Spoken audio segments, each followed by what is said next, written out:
God, I fucking love the NBA playoffs. If we're being honest, it's the actual best time of the year. Like, Christmas. I'm here for April, May, and June. Okay, might have gone a bit too far with that one. The holiday season is finally among us.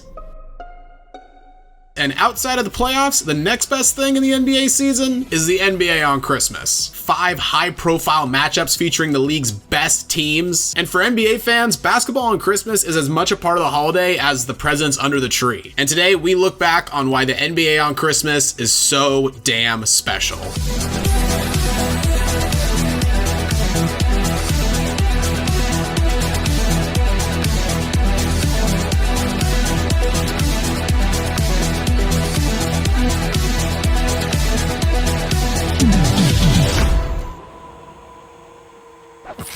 And since it's the season of giving, if you enjoy our content, consider dropping a like on this video and giving us a subscribe. We'd appreciate it a whole bunch. We're only a few hundred subs away from 10,000 subscribers. So Christmas is right around the corner, and just like every other NBA fan, the actual Christmas stuff itself, that's cool, but the NBA on Christmas, that's what we're really excited for. 5 straight games of NBA basketball, and usually some pretty good matchups as well. Generally, you get a finals rematch, you get historical rivalries. There's always generally one stinker. It'll be like the Timberwolves versus the Nuggets, and everyone's kind of just like, why? But the rest of the games are awesome. They've been playing these games since 1947. Honestly, I couldn't believe that when I heard that. Every year since the second year the league started, except for 98 because they were locked out during Christmas, but might as well. I mean, you're the only game in town on Christmas. Some kid used to open up his Jack-in-the-Box present, turn on that radio, and get the Christmas games going. Listen here, ladies and gentlemen, we're coming to you live from Madison Square Garden to see the New York Knicks taking on the Providence Steamrollers. And now we got HD 4K TVs to watch our games on. We've come a long way. Also, thank God the NBA plays games on Christmas, because there is no other sport that really does anything on Christmas. Not at all. The NFL will play only if Christmas falls on a Sunday, which, funny enough, it does this year. Baseball, off-season, NHL's collective bargaining agreement actually forbids them from playing on Christmas, Christmas Eve, and Boxing Day. And I feel like once in a blue moon, you'll get a college football bowl on Christmas, but it's not an every year thing. Should we feel bad for the players? Got to be away from their families. Sometimes it's a road game. Christmas Day, is that a bad thing? I always feel a little bad for the players. Yeah, especially the players that play on the road, because in most cases, you know, you're hundreds of miles away from your family. Could you celebrate the night before? I guess. I think generally the NBA doesn't play any games on Christmas Eve, so players can celebrate with their families on Christmas Eve. But then again, you're taking a flight the night of Christmas Eve. You're probably getting into the city late, and you got a game the next day. Ugh, I don't envy that. And shout out to the NBA for expanding it to 5 games in 2008, 2009. So you get NBA basketball. Basically, you wake up, you open up the stocking, games are going all the way till the family leaves at the end of the night. NBA game after game. Gives you something to do instead of talking to your relatives that you see once a year, because no one likes doing that. Everyone would rather be watching basketball. We need sports for that on holidays. Absolutely, 100%. One criticism of the NBA on Christmas, it's really like the same 10 teams every year, 10 to 12 teams. It's always the Knicks. Of course, well, yeah, of course it's always the Knicks. They've actually played the most times of any team on Christmas. They've played 54 times on Christmas, which that's unbelievable to me. Yeah, and they're not very good. They're 23-31. They don't even win most of the time. Well, they're the Knicks. True. Winning's not their strong suit. Fair point. And then the Hornets and Grizzlies have both never played on Christmas. But the Grizzlies, they play this year, so just going to be the Hornets all alone there. It only took the Grizzlies drafting a superstar point guard for them to finally get just one little Christmas Day game. That's all they've ever wanted, and they finally get it. So, you know what? Good for them. Gotta feel bad for a guy like LeBron, though. I mean, that dude has probably played on Christmas every year since he came into the league. Can we give this man a break? I know he's the biggest draw in the league, but give the man a break. Nah, he ain't getting a break till he retires. Bronny probably going to be joining him in 3 years. And then the NBA will put Bronny on Christmas Day every year for his whole career. There will be a member of the James family playing on Christmas till the end of time. The Lakers have also played every year since 1997, even though the fact they were one of the worst teams in the league for a couple years. Not only that, like you said, pre-2008, they played sometimes as few as one game on Christmas. I mean, there's a lot of members of Lakers Nation. Gotta make them happy on Christmas Day. I mean, I wouldn't be too happy if I watched my team lose on Christmas Day. Depending on the year. I'm hating right now. One stat everyone could have guessed. The all-time leading scorer on Christmas, we mentioned him. It's LeBron. Kobe second, though. Respectable for Kobe. God, LeBron every single year. You know, he and Savannah are planning what to do for Christmas. LeBron's like, so I got a game. Got to plan around that. It's just, it's inevitable. You know we're going to have another game this year, so push off dinner. So what are the more memorable games you've watched, at least growing up around these Christmas games? Like, what do you remember? I think the most memorable has got to be 2011. Pretty much entirely because it was also the tip-off for this season because of the lockout. It was Christmas and it was the NBA, which is good enough. And then it was the fact that we finally get basketball back after the NBA lockout. And there was really two games on that day that stood out. There was the first one, which is the Bulls against the Lakers, where Derrick Rose hit that game-winning floater. Kobe tried to drive into the lane to get a game winner for the Lakers, and he got essentially stuffed by 3 Bulls at the end of the game. And then that 2011 Heat vs. Mavs, it was ring night for the Mavs. And I'm going to say what all LeBron fans were saying at the time. That proved that finals was a fluke. LeBron owned them. I mean, good Lord, he was unrecognizable in the 2011 finals. I was actually one of those LeBron fans at the time. I stuck with him from Cleveland to Miami. Wasn't a very popular choice, and I was devastated in those 2011 finals when he couldn't beat the Mavericks. So to see him come out on ring night against Dallas, everyone expects the Mavericks to get the win, and the Heat just pummeled them. That game was, I think they won by 11 points, the Heat did.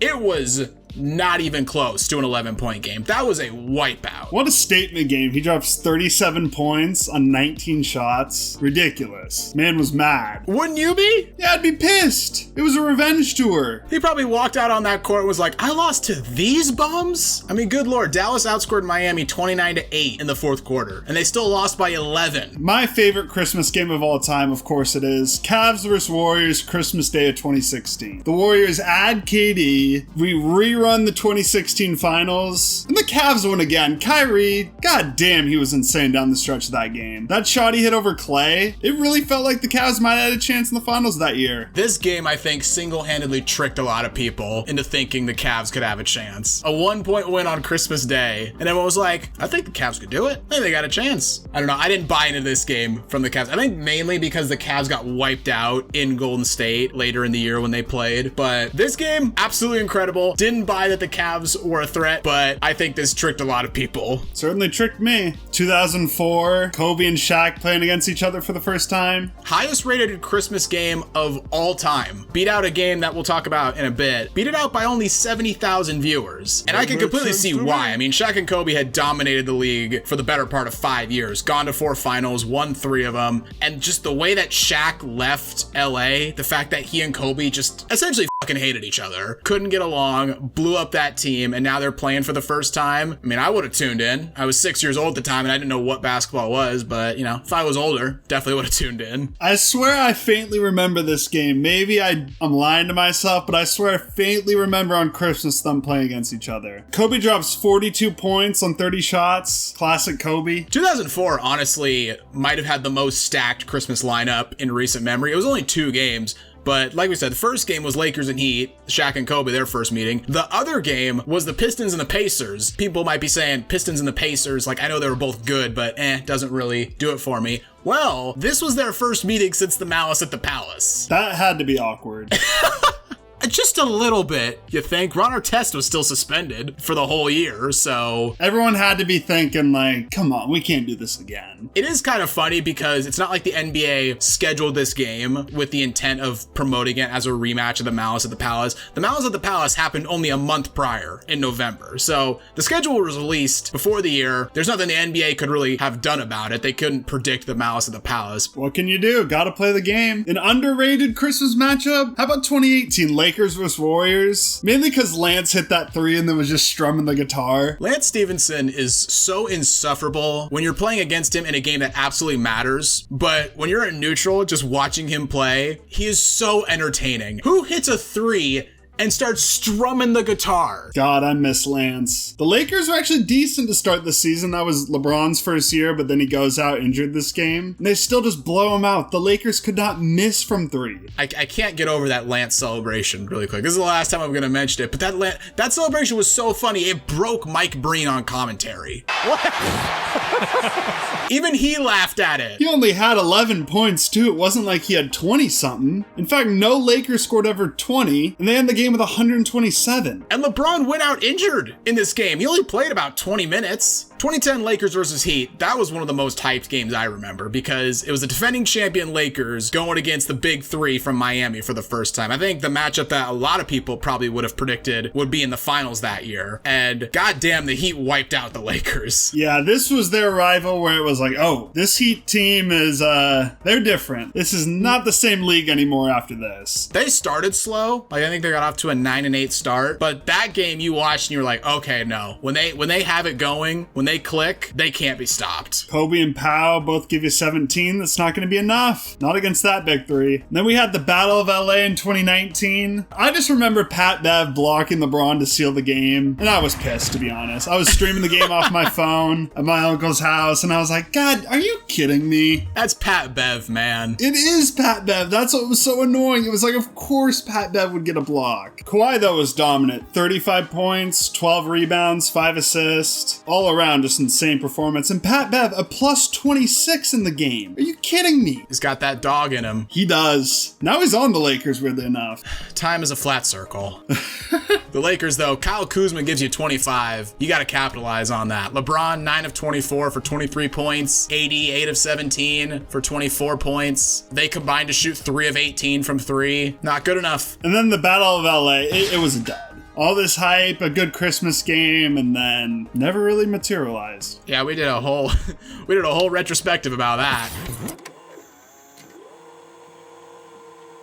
One thing that was special about Christmas for a solid, 5 years, was that every year they came out with some new uniforms. They don't do it anymore, which is a little frustrating. Then again, teams have 4 different uniforms nowadays, so do you really need a 5th? But it was always really cool seeing what the NBA would come up with for Christmas. And most of these uniforms are really good, except for 2014. Those look like practice jerseys. Those are awful. And why is it the first name? Do you see this Steph Curry one? It says Stephen. It doesn't even say Steph. Just abbreviate it. This is awful. What they should have done the nicknames. I would have been happier with that. I'm not a fan of the nickname usually, but yeah, that would have been way better than a first name. Get that out of here. 2013s aren't much better. 2013, I mean, yeah, not much better, but at least you got kind of a theme with the full color. I'm fine with 2013. It was the sleeve jersey era. It was a different time, you know? I actually am one of the few people that didn't mind the sleeve jerseys. I know players apparently hated them. I actually kind of like the look of the sleeve jerseys. I just hate these. I don't know why. 2016, though, these are the all-time best. For some reason, these are just kind of classy. These are gorgeous.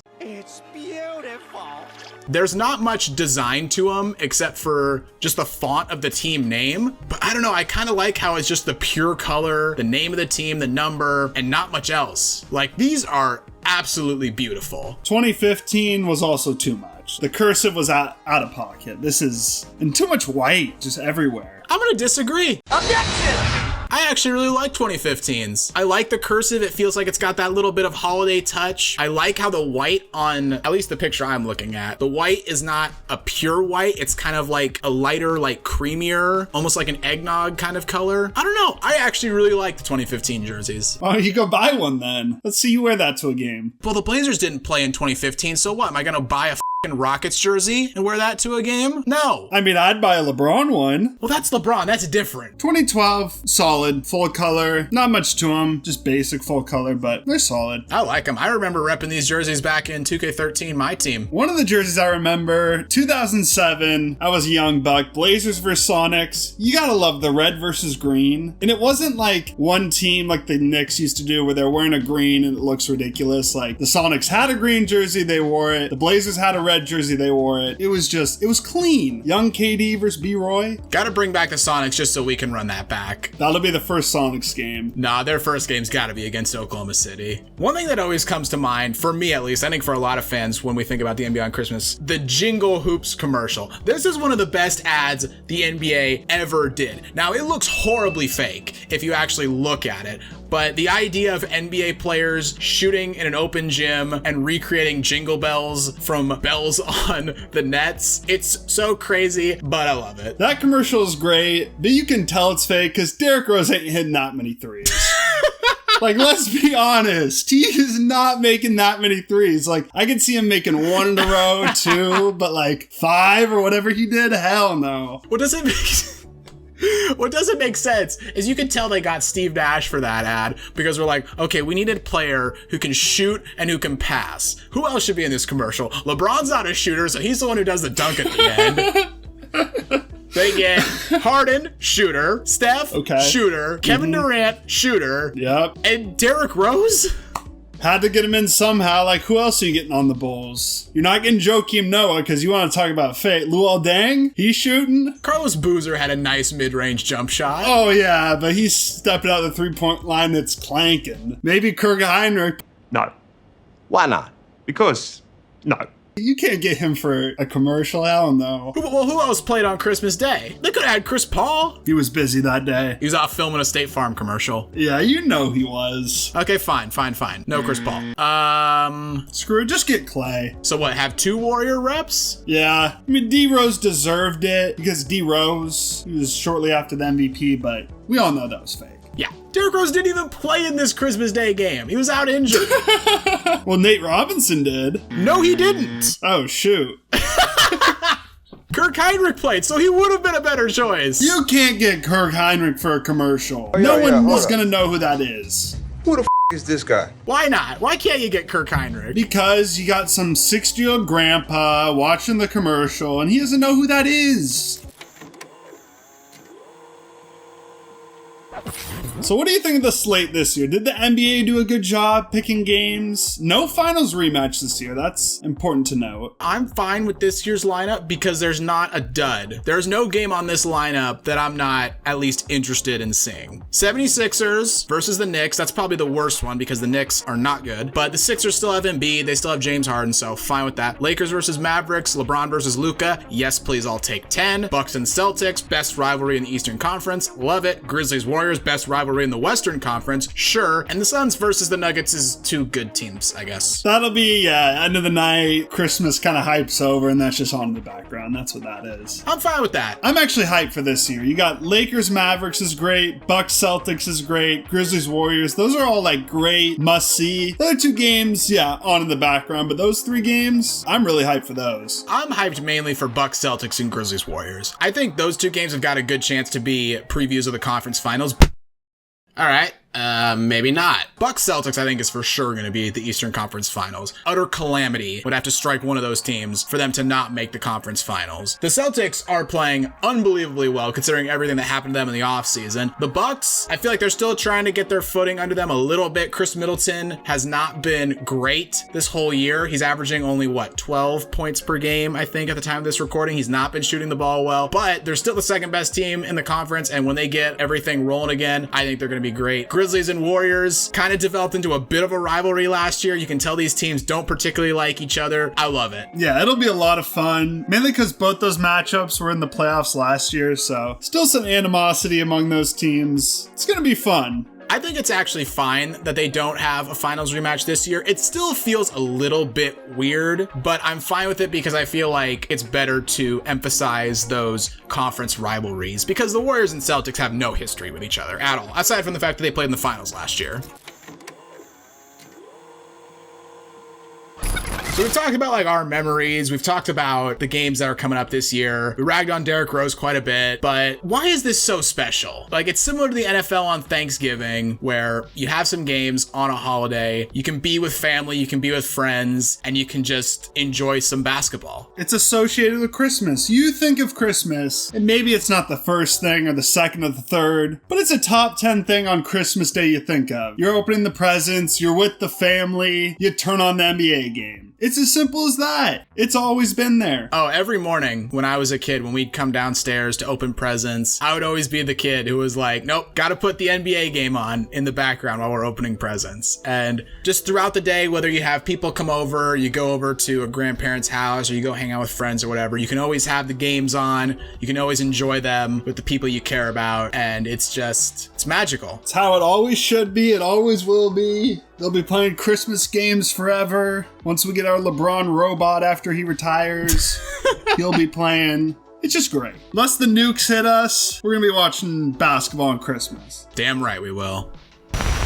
And that's the video. What's your favorite NBA Christmas memory? Let us know in the comments down below. If you enjoyed the video, make sure you give it a like and share it around, as it helps us out a whole bunch. And if you enjoy our content, consider checking out some of our other videos, because we'd appreciate that too. Merry Christmas, guys, and don't forget to subscribe to Synthetic Sports.